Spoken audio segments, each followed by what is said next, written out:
Momen pilu nenek jual kayu bakar demi obat salep cucunya, jalan kaki belasan km tapi tak jadi beli. Beredar di media sosial sebuah video yang memperlihatkan momen pilu seorang nenek menjual kayu bakar dengan cucunya. Untuk menjual kayu bakar itu, nenek dan cucunya itu harus berjalan kaki hingga belasan kilometer. Mirisnya setelah tiba di lokasi, pembeli yang memesan kayu bakar tersebut tak jadi membeli. Sang nenek dan cucunya itu pun menangis. Pasalnya sang nenek berharap uang hasil penjualan kayu bakarnya itu tadinya akan dibelikan obat salep untuk cucunya. Dalam video tersebut memperlihatkan seorang nenek bersama anak laki-laki diduga cucunya berjalan. Dengan tubuh mungilnya, sang nenek begitu berusaha menggendong kayu pagar di punggungnya. Tak hanya menggendong kayu bakar, ia juga menuntun sang cucu untuk terus berjalan.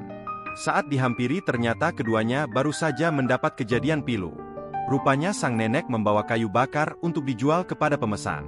Namun, saat tiba di lokasi, pemesan tak jadi membeli kayu bakar sang nenek.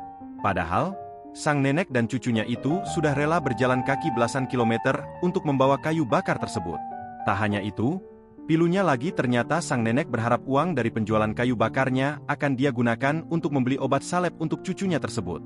Dalam video tersebut, saat dihampiri sang cucu terlihat menangis berderai air mata. Ia mengaku capek karena sudah berjalan kaki dengan neneknya tersebut. Tampak ternyata, cucu nenek tersebut menderita penyakit kulit di kakinya. Sang nenek mengatakan dia hendak menjual kayu bakar tersebut senilai Rp50.000, namun tak jadi dibeli.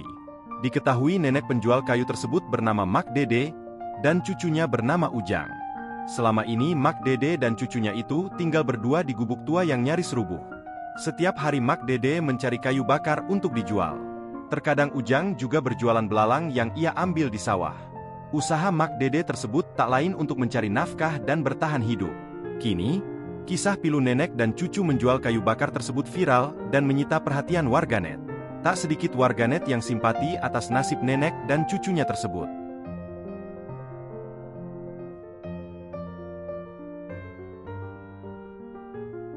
Download Tribun X sekarang, menghadirkan lokal menjadi Indonesia.